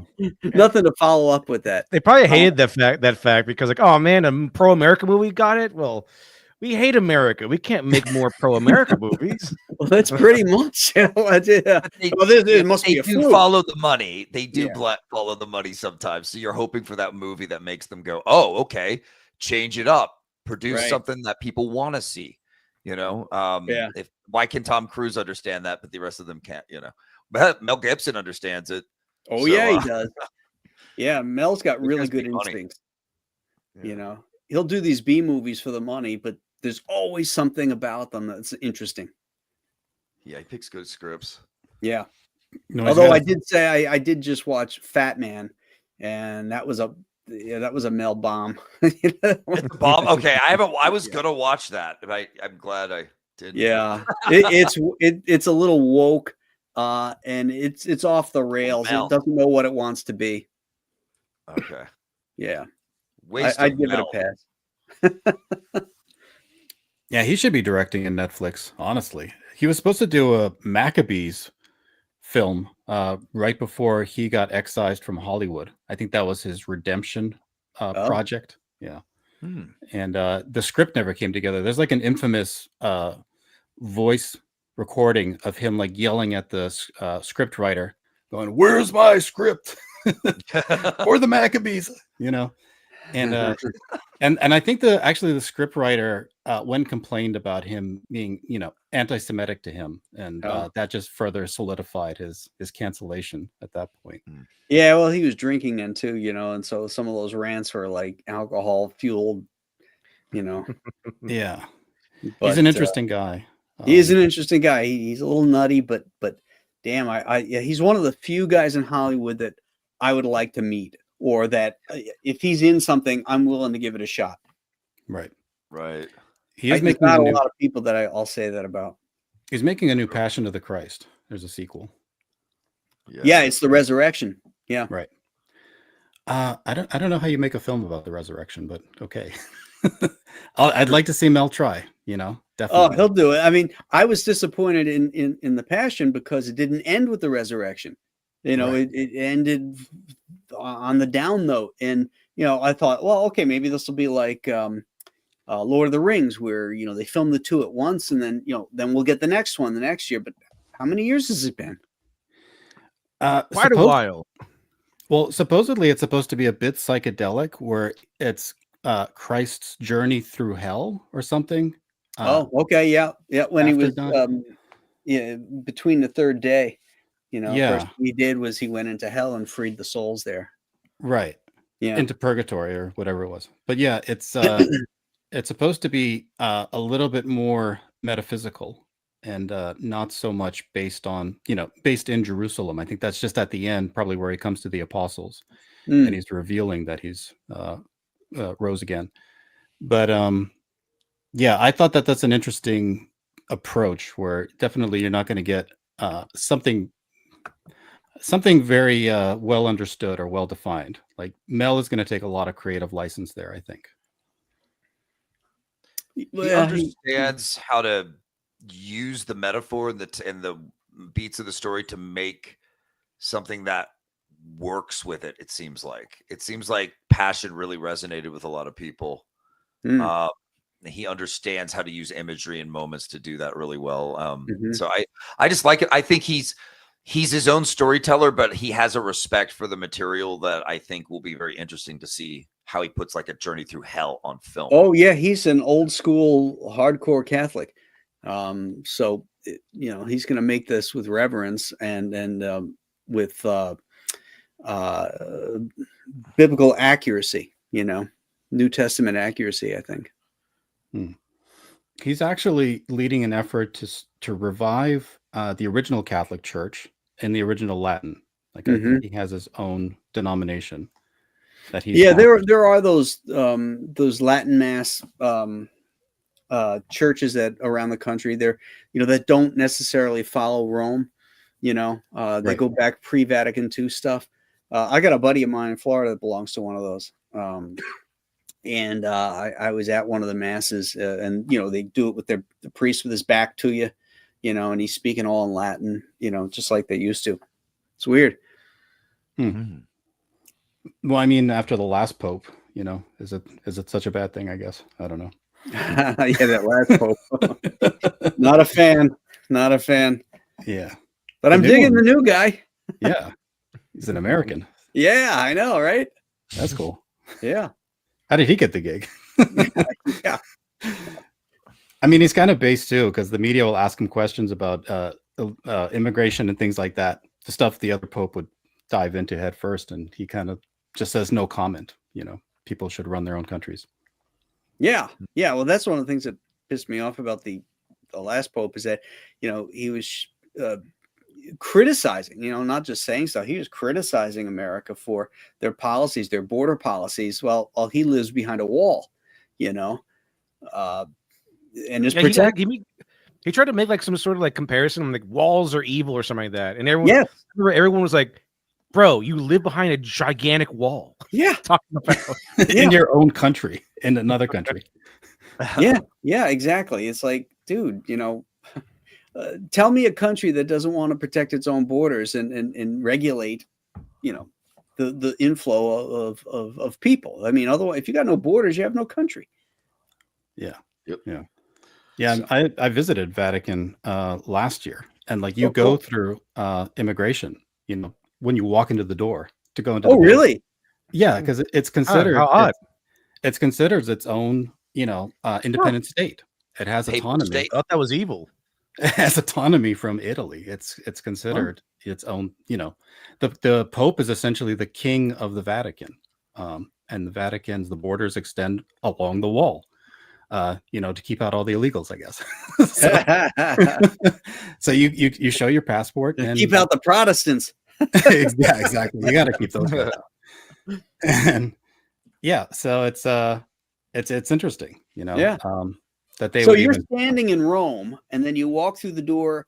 You've shown your passport to get off at the airport in Rome, and now if you walk into the Vatican, you got to have your passport. Yeah, that's right. Wow. Okay.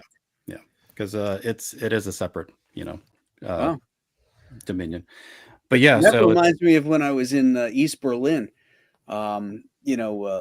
Back when the wall was still up, you had to go through. Berlin sat in the middle of East Germany, and then that city was cut in half. So you had East Germany, which was communist, and you have West Berlin, which was capital. And to get to it, you had to go through no man's land and stop at checkpoints when these East German guards would get on with machine guns and stuff and check your passports. And if you didn't check in at the various stops along the way, they come out looking for you, But once you get there, once you get to Berlin, it's like, boom, you feel like you're back in Europe again, but you had to drive through all this communist land to get to it. It was crazy. Right. Oh. Yeah, remnants of these old, empires. Like the tour guide we had, he was saying that Romans in general, they consider themselves to be still Rome and Romans, and not a part of Italy at large. So interesting. There's a lot of heritage there left over from the old empire. Yeah. So, that's cool. Yeah. So thankfully we don't have that here. And maybe the new pope will go make it a democracy, but not holding our breath. We don't want a democracy. We want a republic. Yeah. Oh, that's right. That's true. Well, democracy is when 51% tell what 49% can do. Yeah. No, we don't want one of those. Public's way better. Witch trials again. Well, so circling back a little bit to your time in the mainstream, even though like you're saying the process of being a part of it, was distasteful, and you're glad to be rid of it. There's something to be said though, as an artist, for leaving kind of an indelible mark, a legacy on characters that are considered to be, legendary and a huge part of popular culture. How do you feel about that time, and the ability to have done those things throughout your career? Well, it was a different time back then. I mean, I loved working at DC Comics back in the 80s and 90s. It was a smaller company. Warner Brothers owned it, but it was a separate division. DC was the publishing arm, and they could do whatever they want. They were completely autonomous. So you had Paul Levitz and Jeanette. I can't remember her name right now. Jeanette Kahn. The two at the top, and then you had Dick Giordano and his assistant Pat Bastian, and it was like a family. Like if you had a problem, you go right to the top for anything. People would answer phones. They took care of you if you were a contract player. I was telling this on another stream. When we wanted to buy a house, I needed a down payment, and they gave me an interest-free loan for $20,000. Based upon to be paid back through royalties, because they knew royalties were going to be coming in. This was the beginning of Nightfall, but for people that were under contract, they offered this so that they could, put a down payment on a house type of thing, and it was interest free, and they just took it off the top of the royalties until it was paid off. So cool. Yeah, they had a health insurance. My daughter was born for free. Nice. It was a great place to work, and there were great people there, and the editors were smart. They knew what they were doing, and they were good stewards of the IPs. They understood that you have to bend the characters, but you never break them. And now, all they do is break them. They tell, we can do it better. We're going to take this iconic character that people have worked on for decades, and somebody put their heart and soul in and created, which wasn't you. And we're going to do it better and break it, and that's what's happening. So now they're like, these were made by old white men or something like that. That's kind of what the attitude is. Yeah, exactly. Well, they were almost all old white Jewish guys, who created, most of the comic book industry. So, the times change, and it got more and more corporate and less personal. And so the working conditions became less and less enjoyable. And that's what eventually, I left in 2000, actually, because I started working in the comic strip business, illustrating newspaper strips for King Feature Syndicate. And I did that for like 13 years because I didn't like the direction comics are going back then. But that was soul sucking work. So I had to leave that at some point. I said, that's it. I got to get out of this. And then the business had changed, a lot in those 13 years. So at that point, I was sort of like, on the outside looking in. And at DC, I was persona non grata with Dan DiDio, and I still don't know why. And so, I was blackballed there, so I couldn't find any work. And that's when I got into, self-publishing. Man, what a fucking industry to have such good times with you and for you to deliver constantly and make them a lot of money. Mm-hmm. And then they just try to put you out to pasture. Like they can't afford you anymore. They can't, and then they don't respect you anymore. It's more of a machine than it is a, something that helps. More machine now than man. Yes. Well, the cautionary, lost, man. Our gain.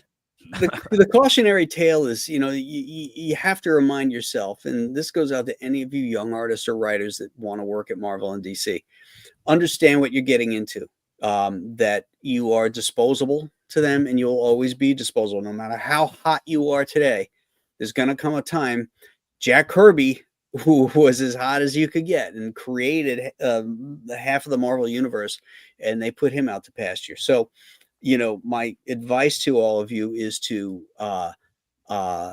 if you've got that itch that needs to be scratched, go there, do good work for them, build a good following, and then take that following with you with creator-owned stuff. Nice. So you don't look with any nostalgia on working on those legacy characters. You're happy to be out of the machine. at this point. Yeah, I don't recognize the characters anymore. I do look back on it nostalgically because I remember when Batman and Superman and all these characters were great. You know, when when Superman wasn't getting raped in a Russian prison, or Tim Drake, you know, had a girlfriend instead of some simpy little boyfriend. You know, I remember the characters that way, and so I look back nostalgically at that. I don't recognize them today, you know, so yeah, there's not a great allure. Somebody just recently asked me, would you ever go back to doing any work for Marvel or DC? And yeah, there under circumstances I would. You know, if they said to me, Marvel called me tomorrow and said, we want you to do a 6-issue Fantastic Four miniseries, and you've got carte blanche. You know, you can do what you want. You can put it in any era you want. I'd jump on that in a second. But if they called me and say, "Hey, we got an issue of the Fantastic Four, and here's the reference for what's happening in the continuity today," I'd be like, "No, thanks." So Right it feels on. a bit like a bitter breakup then. Yeah, we need you to write an issue about Reed Richards getting a boyfriend. Yeah. But have at it. Or Let's see Reed Richards. what else you can stretch. We need you to write the issue where Reed Richards finds out that Sue Storm wants an open marriage, and that she has a bowl set up and wants him to sit in the cut corner. Oh my We goodness. need that issue. Yeah. While stomach's ready. Namor bangs her. Yeah. Yeah, exactly. If he complains, he's toxic. Yeah, yeah. That's actually my story, by the way. So thanks for revealing it. Well, thankfully your your heart is in good hands in the indies, and it won't be broken again by characters that'll end up getting, cucked and Yeah.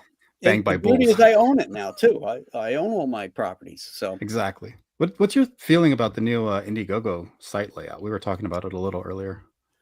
well, it seems like it's good for backers, but for creators having to produce or create the campaigns, it's a royal pain in the ass. It's a nightmare. Yeah, I tried to make a new one, and I had to go like through the front page. I couldn't do it from administrative. I couldn't find how to do it from the administrative section. It's like, okay, well, I need to go to the front page.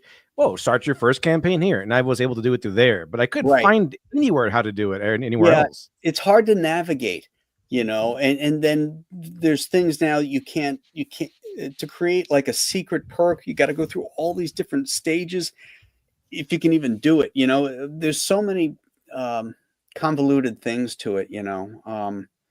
That I'm not a huge fan of it for the creative end. Well, so tell us a bit. You already foreshadowed what Chenoo 77 was going to be about, but is there a pitch, a story synopsis that you'd like to give us? Something to sell us. Yeah, why don't you play the video? Sure. Let me make sure I grab it. This one. Yeah, it is. Let's. I'm actually going to bring it up on YouTube. Sorry. Just give me 1 second. Make sure I get everything set up. Hazards of doing this all on YouTube with amateurs. So there you go. Was there actually a pretty bad blizzard in 77 Buffalo? Oh yeah. This is all real. This is all Awesome. real headlines and news. You'll hear the news reports. Cool. The Buffalo area is paralyzed after blizzard conditions whipped through the area shortly before noon today. The combined effect of the Arctic temperatures and the strong winds between 40 and 60 degrees below zero. And helicopters, 38 of them, are flying rescue and reconnaissance over western New York. Buffalo gets visits from the governor, plows, equipment, and manpower from the Army and National Guard. Governor Hugh Carey is requesting President Carter to declare Buffalo and Erie County a major disaster area. Hundreds of motorists have abandoned their automobiles and search for emergency shelter. Stay in your car. All I can tell you is if you are stranded in your car, remain calm. There's a chance you could get killed out there.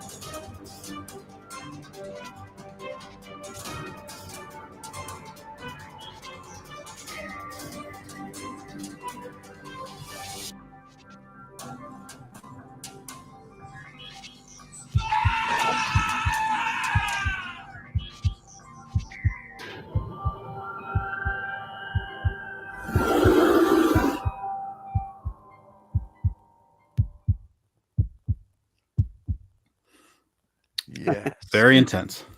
I like the heartbeats when it goes fade to black and you can still hear the heartbeats. Yeah. Because the Chenoo hunts the heart. Yeah, yeah. It has to eat the heart to reclaim some of the warmth that it can't know. Oh.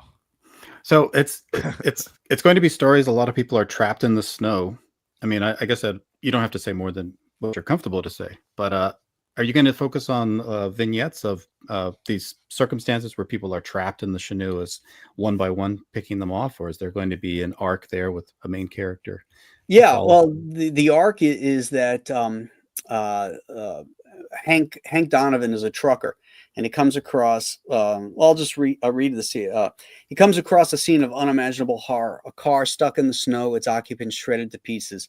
The only survivor, a newborn baby. Driven by a desperate need for redemption, he vows to protect the infant at any cost. But the snow hides a predator far worse than the storm: the Chenoo, a ravenous creature stalking the blood-soaked drifts, hungry for its next kill. Can Hank outrun his demons and the monster before it claims them both? So it's the story of this trucker and his arc and him trying to protect this child, and then other characters come into it because they end up in a diner, and the Chenoo is after this child for a specific reason, and it becomes clear in the storyline what that is, and it's pretty horrific. So that was really it's going to be a really cool reveal. We're going to find out more about the Chenoo and what motivates it. It sounds cool to me. Yeah. And it sounded like you had several Chenoo stories now in mind. So you're really thinking of, building out the That's a good shot. the world for this character. Yeah. I'd like to do some more, set them in the past, historical things that I can do with it. If I need a change of pace, there always has to be a snowstorm. That's the only necessary thing, because that's where the Chenoo comes out. He comes in with the storms, like the fog, So there won't be one in Key West. He won't be with the ghosts of Matacumba Key. So there's something about the snow. Oh, he's an ice creature. He lives in the snow. Very cool. Does he ever sleep? He sleeps in between the snowstorms, I guess you could say. And then he wakes up hungry. Yep. Yeah. Makes sense. Yep. And cold. Yeah, and cold. Yeah. He Patties. needs the heart to warm up. Make little heart mittens or something. That's cool. Yeah. I did that on the King's Drawstream. It's awesome. It reminds me a little bit of Wrightson's Cycle of the Werewolf stuff. Ah. See someone getting horrifically torn apart by this beast. Right. Some cool line work, good action, and then the way you use red for the blood, it's like cool. It just enhances it, makes it more interesting. Yeah. This one, Chenoo 77, will be like the first one in that it'll be black and white with blood being red. Nice. Whoa! Why did it jump on me? Oh, 1776. I remember. Jump to the right spot, I guess. Yeah. Yeah. That's interesting. Cool. That's hopefully we can get her to 100K, and then we'll add that extra. We'll have a new cover by a guest artist and an extra story. Have you ever drawn our forefathers before? Yes, somewhat. I had to draw that type of clothing, the Continental Army clothing, in Hawk World. Oh, cool. Yeah. Mother Trucker. It's nice. Available as an add-on, good buddy. Do you have a Timmy Hose hat? Is it Timmy Hose, Jimmy Hose? Timmy Hose, yeah. That's actually Tim Hortons.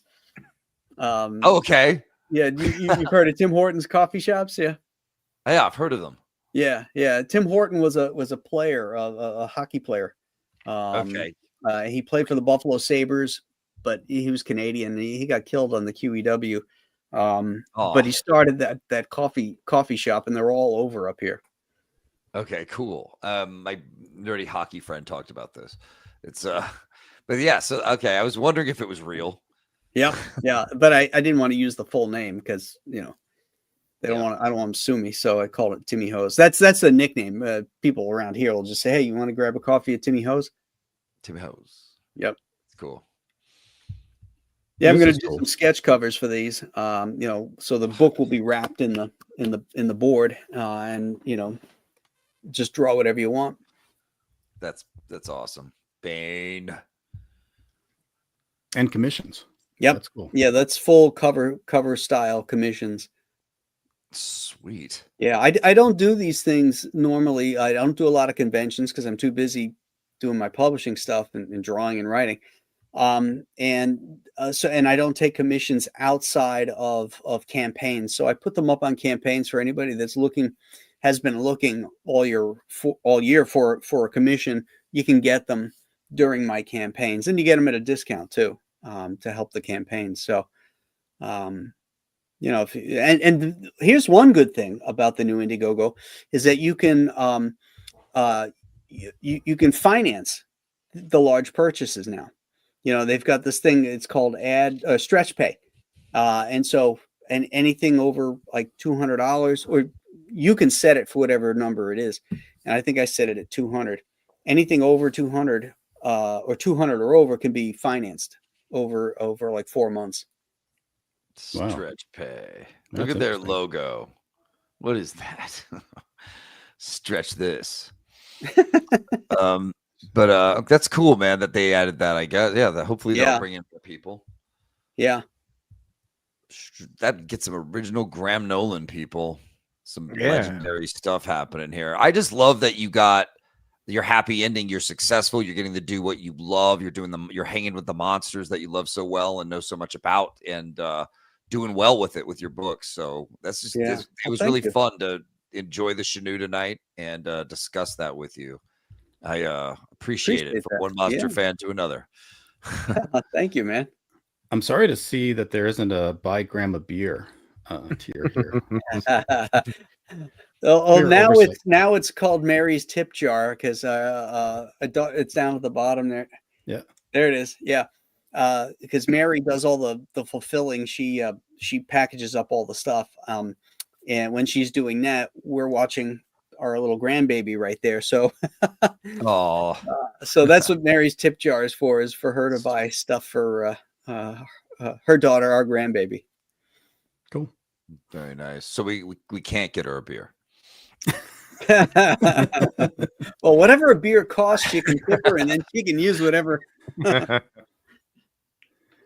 Oh, and then you had the 24-hour cover. Yeah, that's very cool. Yep. That one's closed out. You can still get that though in the it's still available in the Ultimate Collector's box. Right. Yeah. Good. So that's in there, and there's going to be another cover that I'm going to be adding, I think tomorrow, that will also go in the Ultimate Collector's box automatically. Won't increase the price or anything like that. But you can also get it separately. But that's not a 24-hour one. That one will be up once I launch it. And we're close. What are we? $153 away right now from that next stretch goal, which is the full-size figure of the Chenoo as a die-cut sticker. Oh, sweet. Yeah. Do that, guys. Let's get it there. Only 150. Just grab a headshot sketch cover, and bam, we're right there, and then everybody gets one. Cool. You funded really quickly. Goal reached 1 minute. How's the funding been going so far? It's going good. Yeah. It's once you get off that launch date, then it slows down. So I like to say I work these campaigns like a Russian stripper works a pole. Rubbing the brass off of it. Yeah, it's a grind. Yeah. So you got to grind it out up until you close, and then close you usually get a big jump for those people that don't like to wait a long period of time before it's fulfilled. But this is going to fulfill relatively quick because I want it in hands by June. Because if we do hit the 100K mark, I want the story of the 1776 one in the book by July 4th. So that's why it's going to fulfill in June. Cool. We're going to look forward to it. And I'm sure you have many more projects coming on the back end of it as well, including that superhero project you teased, which I'd love to hear more about at some point. Yeah, I've got some Two-Fisted Manly Tale stories that I want to do. And the superhero one. And there's going to be a Monster Island omnibus as well. Oh, good. Yeah. Yeah. Nice hardcover. Yeah, that's Oh, sorry. Go ahead. Yep. I was just going to ask, as a storyteller, you've been an artist on, all these great things and worked with writers, but when did you really feel like you came into your own as a writer and storyteller?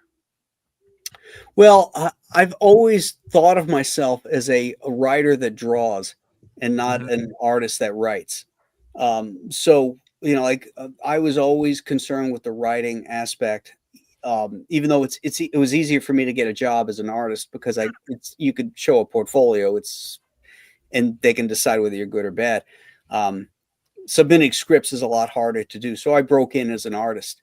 But like when I worked, I learned a lot from Chuck Dixon working with him, and contributed a lot to ideas and stuff when we were working together because it was very collaborative. But he was a great mentor to me about some of the structure of writing and stuff like that. So once I was on my own, it was like, okay, I just put the gates down and go full bore now. Right. You were like, I've got permission to unleash what I've been holding back all this time. And learning. You were learning though, Sure. Too. Sure. The first thing I got to do, like when I started pitching these things, the first one that actually got bought by somebody was The Girls of Dimension 13. Aftershock did that book. And I didn't want to draw it. I wrote this thing and I'm like, I'm not drawing this. I want to be just known as a writer for this thing. And so they liked it a lot. And so they got it and printed it. And we got Brett Blevins to draw it. And Brett just fucking knocked it out of the park. It was such a killer project. So that one was a lot of fun because I got to write a full script for another artist, Yeah, first time. Yeah. No, not the first time. That wasn't. I had written a graphic novel for DC. It was a Batman graphic novel called The Homicide, but it never got printed. It was for Eduardo Barreto, and they canceled it. Well, after like 4 or 5 pages had come in from Eduardo. Oh man. Yeah. Gosh. Yeah, they paid a kill fee for it and stuff, but yeah, it was a shame because it was a really cool story. Right. Sleeping Psychopathy asks, who was your favorite writer to collab with? Oh, Chuck Dixon. It's an easy one. Yeah, yeah. Chuck and I have been friends for 40 years practically, and actually, it has been 40 years. Now that I think about it, and we've always worked in Simpatico together, and we can be honest with each other, about things that work, things that don't work, or toss an idea out. It's like, oh yeah, what about this? No, that's stupid. That kind of stuff, and so it just worked great. That's awesome, and of course, good things came from it. Yeah, we were very successful together, which was cool. Sleeping also asks if Chenoo was a character you were drawing before Conquest Comics. What's Conquest Comics? You mean Compass Comics? Compass Comics. Yeah. Oh, okay. Yeah. No, I created it specifically for it. Okay. It came up in the coffee shop. after going by the lake. I love it because then you have that coffee shop scene where the guy gets just ripped apart right as he walks out. Yeah. Sometimes that's that's how ideas hit you. You walk outside, boom. A lot of the guys that get killed in that story, a lot of people that get killed, in fact, most of them are all friends of mine. That's how you want to treat your friends. Yeah, That's how you do it. Yeah. yeah. The guy that gets stuffed into the chimney. He's a buddy of mine. He hates Syracuse, so of course I had him wearing a Syracuse sweatshirt, and he was originally supposed to survive, and he's like, "Well, how come all the other guys get killed?" And I said, "You want a death scene? And You want to die, motherfucker? Yeah, okay, all right." So then I did the whole thing with the claw coming up out of his chin, and then him getting stuffed in the chimney. He loved it. The chimney scene is one of the more memorable deaths for sure. The way you drew it, it's like he all folded up and looking at you with that red eye. It was creepy as hell, man. I love it. Oh, good. That's what I was going for. So I'm glad that it worked out. Your friend, he got one of the better deaths for sure, Yeah. even though he was just like, shove it in there. Well, I'll shove you in a chimney, man. The guy's house where they're all holed up in, that's a fishing buddy of mine, and he and his wife, Eric and Mara, the characters, that's their names. And he's the one who gets his head bit off and hers sliced off. So Are your friends like super pumped every time you come out with something because you're like, am I in this one? Am I in this one? yeah. Cool. I got two guys in this next one that they're gonna bite the bullet.